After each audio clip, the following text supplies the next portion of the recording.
Bonsoir tout le monde, voilà, vidéo complètement à l'arrache, je vous avais promis une vidéo, je la fais donc pour répondre aussi à vos questions. Alors concernant une question qui m'a été posée, où on me disait que c'était dommage que j'y avais pas répondu, ben voilà, je vais essayer d'y répondre ce soir.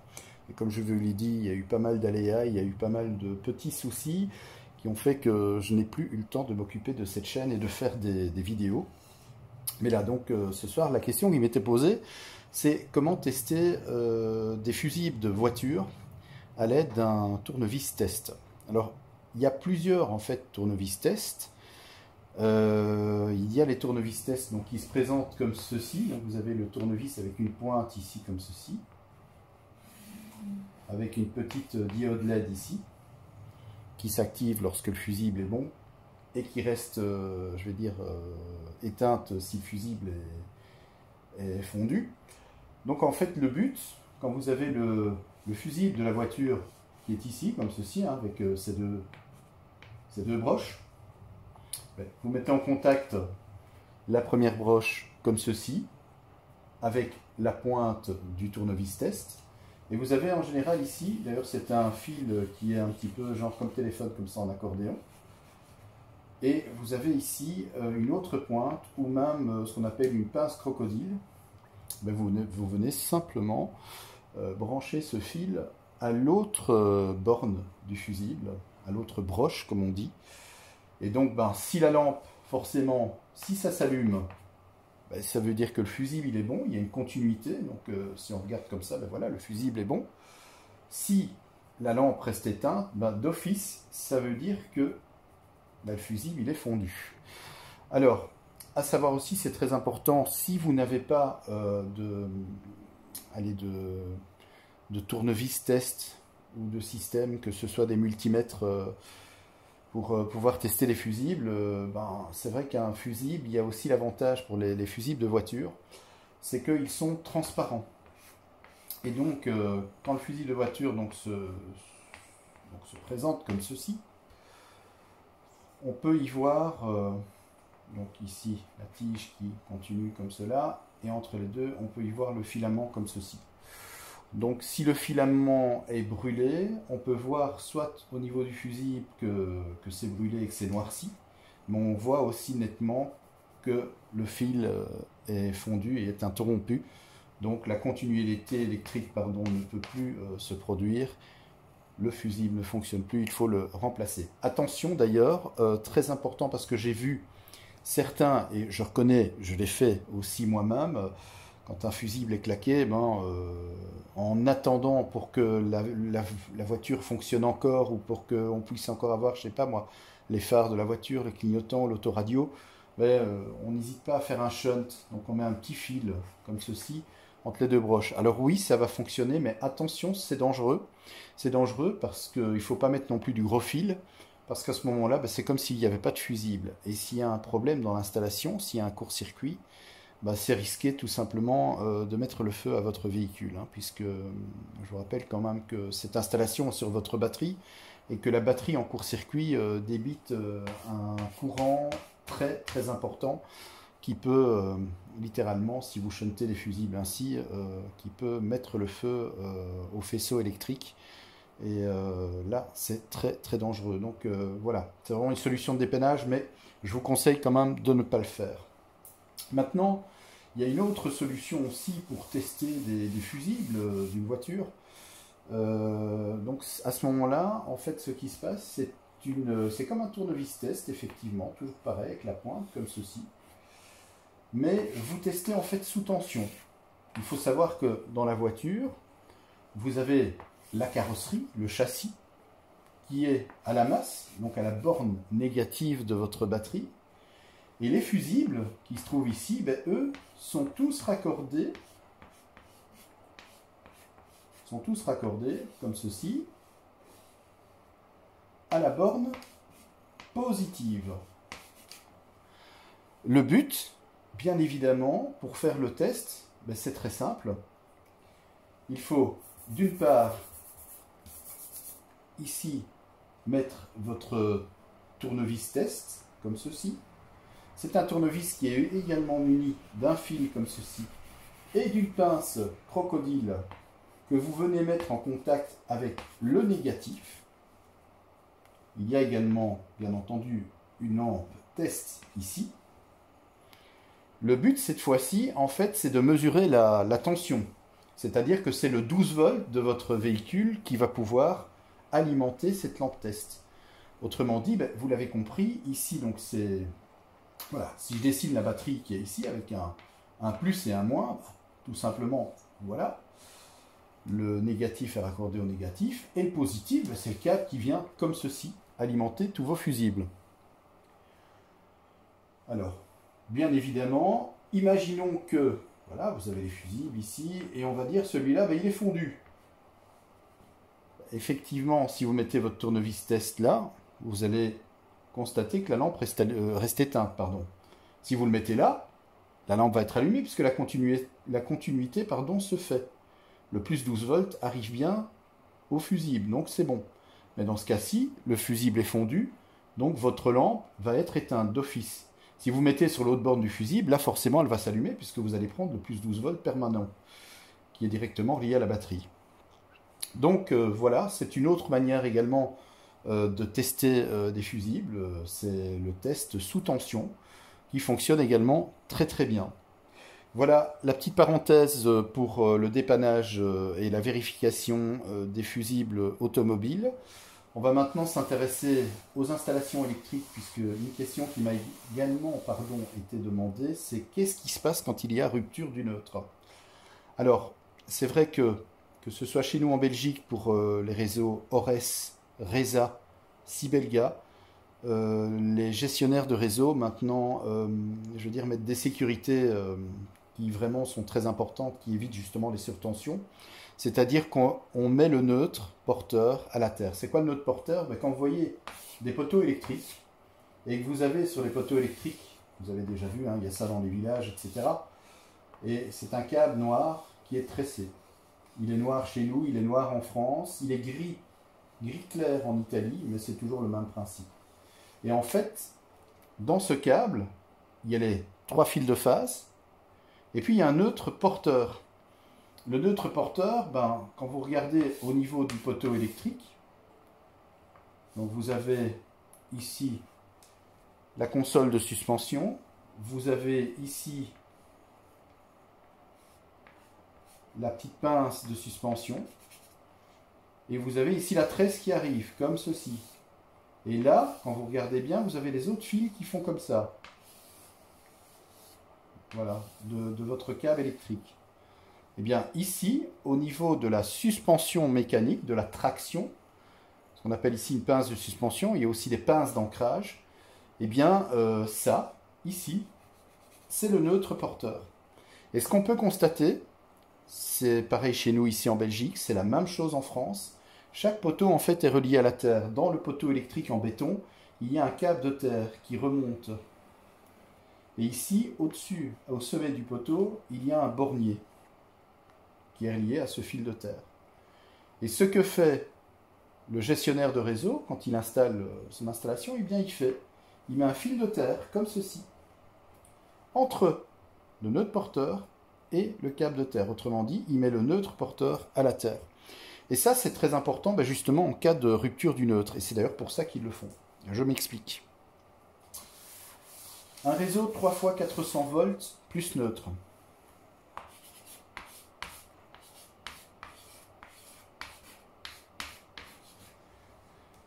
C'est un réseau, vous avez donc L1 c'est la première phase, L2 deuxième phase, L3 troisième phase.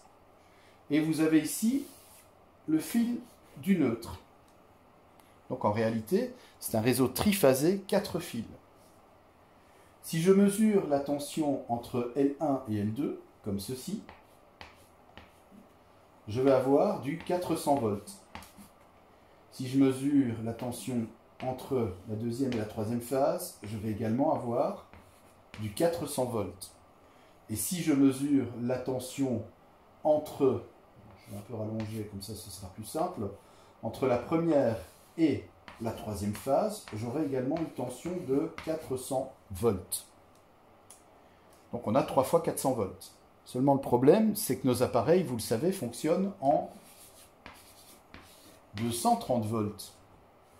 Si je relie ma prise de courant, ma lampe, ou quelconque appareil de mon habitation sur 2 phases, eh bien, ça se termine en barbecue. Là, c'est la mort directe de l'appareil. C'est pour ça d'ailleurs que dans un réseau 3 x 400 volts, il y a le neutre. Et le neutre, justement, permet d'avoir du 230 volts. C'est-à-dire que, pour qu'on s'y retrouve, je vais effacer ici ce que j'ai fait sur le schéma. Voilà. Cette fois-ci, pour avoir du 3 x 230 volts, du 230, à ce moment-là, je dois prendre la tension entre la phase et le neutre. À ce moment-là, j'aurai 230 volts. Entre la deuxième phase et le neutre, j'aurai également 230 volts. Entre la troisième phase et le neutre, j'aurai 230 volts. Autrement dit, dans votre installation, il y a ce fil neutre qui est commun à votre installation. C'est-à-dire que si vous regardez votre prise de courant, alors je vais en dessiner 2 parce que en fonction que vous êtes en Belgique et en France, ça change. On est en alternative, donc ça ne va rien changer au fonctionnement. Mais je sais que chez nous en Belgique, eh bien, on met la phase L à gauche et le neutre à droite. Tandis qu'en France, on met le neutre à gauche et la phase à droite. En réalité, ça n'a aucune incidence au niveau du fonctionnement, puisque, je le rappelle, c'est du 230 volts alternatif. Autrement dit, il n'y a pas de polarité. Ce n'est pas comme une batterie où vous avez un positif, un négatif, ou que c'est du courant continu. Là, c'est du courant alternatif. Autrement dit, si vous regardez votre prise, la phase était positive, le neutre était négatif, et puis juste après, la phase est négative, et c'est le neutre qui est positif, et ainsi de suite, et ça change de sens comme ça, 50 fois par seconde. C'est pour ça qu'on dit que c'est du 50 Hz. C'est la fréquence du réseau. Le danger qu'il y a en cas de rupture de neutre, qu'est-ce qui se passe? On va prendre une installation. Je vais simplifier le schéma. Je vais reprendre ici mes 3 phases et mon neutre. D'ailleurs, mon neutre, je vais le dessiner en bleu. Ça aussi, c'est une indication que je vous donne dans une installation électrique. Le neutre est toujours de couleur bleue. Sauf dans les plus anciennes installations où c'était des autres couleurs. Mais sinon, le neutre est toujours bleu. On n'a pas le droit d'utiliser une autre couleur pour le neutre. Le neutre, c'est toujours bleu. Comme je vous l'ai expliqué, vous l'avez vu, on a donc du 400 volts entre phases et du 230 entre phase et neutre. L1, L2, L3, neutre. Je vais dessiner, voilà, on va prendre un exemple. J'ai ici à la maison ma TV. J'ai ici, excusez-moi pour mes dessins un peu sommaires, mais au moins comme ça vous comprenez, mon poste de radio. Et j'ai ici, je vais dessiner une ampoule, voilà, ma lampe. Voilà. J'ai 3 appareils branchés qui fonctionnent tous les 3 en 230 volts. Bien évidemment, comment est-ce qu'ils vont être accordés sur le réseau? Ma TV, elle va prendre la première phase et le neutre. Ma radio, pareil, elle va prendre cette fois-ci ma deuxième phase et le neutre. Ma lampe, exactement pareil, elle va être branchée et reliée sur la troisième phase et, comme ceci, le neutre. Qu'est-ce qu'on peut déjà constater? C'est que le neutre, c'est vraiment le fil commun qui relie tous mes appareils. Donc tous mes appareils ici sont reliés sur le même fil. C'est le fil du neutre. Pour avoir le 230 volts à partir des phases. Mais si maintenant, imaginons, j'ai une rupture de neutre. Imaginons que voilà, mon neutre, il est coupé. Il y a une rupture de neutre. Rupture de neutre, ça peut être dû à un câble qui est cassé, ça peut être dû à un problème dans une cabine électrique, ça peut être dû à un problème aussi au niveau du couplage, au niveau du transformateur, voilà. Qu'est-ce qui va se passer? Bien sûr, en vous disant que ce neutre n'est pas raccordé à la Terre. Si je refais mon schéma comme ceci, donc on oublie le neutre ici, on n'a plus. Il n'y a plus de neutre. qu'est-ce qui se passe? Je raccorde mon premier appareil sur la première phase, qui est sur le neutre. Vous voyez bien que ici, en fait, ma radio est également sur le neutre, mais est raccordée à la deuxième phase. Ça veut dire que ces appareils vont se mettre en série sur deux phases. Et là, au lieu d'avoir 230 volts, on va avoir des tensions nettement plus élevées, pouvant aller même jusqu'à 400 volts. Autrement dit, les appareils, voilà, les appareils grillent. Ces trois appareils-là, vont griller. C'est d'ailleurs la raison pour laquelle, eh bien, au niveau du neutre, et c'est ce que je vous ai montré avec les poteaux concernant Ores, concernant Sibelga, concernant également Reza pour la Belgique, mais chez vous, en France, c'est Enedis, anciennement ERDF, eh bien, le neutre est relié à la Terre. Comme ça, si jamais il y a une rupture de neutre, comme le neutre et la Terre ont le même potentiel, le neutre et la Terre, c'est la même chose. C'est la Terre à ce moment-là qui va faire fil de neutre et qui va permettre ainsi, toujours à vos appareils, de ne pas se mettre en série entre chaque phase et faire des surtensions, mais de créer un neutre quelque part virtuel via la Terre qui va remplacer le neutre, qui va permettre à chaque fois à vos appareils d'avoir du 230 volts. Autrement dit, vos appareils sont protégés et ne risquent pas de claquer. Donc voilà. C'est toujours ça qui est très très important. C'est pour ça que j'ai déjà vu ça dans certaines installations. Chez nous en Belgique, sur du 3x400 volts plus neutre, j'ai vu ça à Perouet, dans le Brabant wallon. Perouet, c'est à une vingtaine de kilomètres d'ici, de Mazie, de chez moi. Et là, en fait, dans l'installation même, si on regarde l'installation, si je regarde dans le coffret divisionnaire, on a donc le différentiel. Donc, on est en 3x400 volts plus neutre, autrement dit, on a 4 bornes. On a les 3 phases plus le neutre. Donc, on arrive ici du compteur électrique avec la première phase, la deuxième phase, la troisième phase, et on arrive, bien entendu, avec le neutre. Eh bien, le neutre, en fait, dans le coffret lui-même, donc vous avez là, forcément, toutes les terres qui viennent se raccorder de vos lignes, eh bien, on vient prendre un fil de terre, ici, et on raccorde le neutre à la terre. Grâce à ça, eh bien, c'est comme ce que je vous ai expliqué, s'il y a, par mégarde, s'il y a un souci et qu'il y a une rupture de neutre, à cause d'un câble cassé, à cause d'un problème au niveau du transformateur, à cause de diverses raisons qui pourraient expliquer que, eh bien, à ce moment-là, c'est la Terre qui prend le relais, et autrement dit, entre phase et neutre, vous aurez toujours 230 volts. S'il n'y avait pas cette protection de terre et cette mise à la terre, ce serait catastrophique, parce qu'à ce moment-là, il y aurait des surtensions allant jusqu'à 400 volts, avec, bien évidemment, des pannes sur vos appareils. Et la mort de vos appareils même, au niveau des alimentations et tout ça, c'est pas bon du tout. Donc voilà pourquoi on met le neutre à la terre. À noter aussi que quand on regarde par exemple, si vous avez affaire à des fusibles, là, on mettra des fusibles sur les phases. Là je ne parle pas de disjoncteurs, je parle de fusibles. On mettra des fusibles sur les phases, donc comme ceci, voilà, c'est ce qui représente un fusible en électricité. Voilà, comme ceci. Donc toujours la première phase, la deuxième phase, la troisième phase, souvenez-vous, 400 volts entre phases. Mais par contre, au niveau du neutre, on ne met pas de fusible. Grave erreur de mettre un fusible sur le neutre, parce que s'ils font, justement, ça vous fait une rupture de neutre. Au niveau du neutre, c'est tout simplement une barre. Voilà, une barre de cuivre, comme ceci, qui est installée, pour justement éviter qu'il y ait cette rupture de neutre. Et bien entendu, évidemment, la mise à la terre, pour justement éviter les surtensions. Voilà, j'espère que j'ai été assez clair dans mes explications.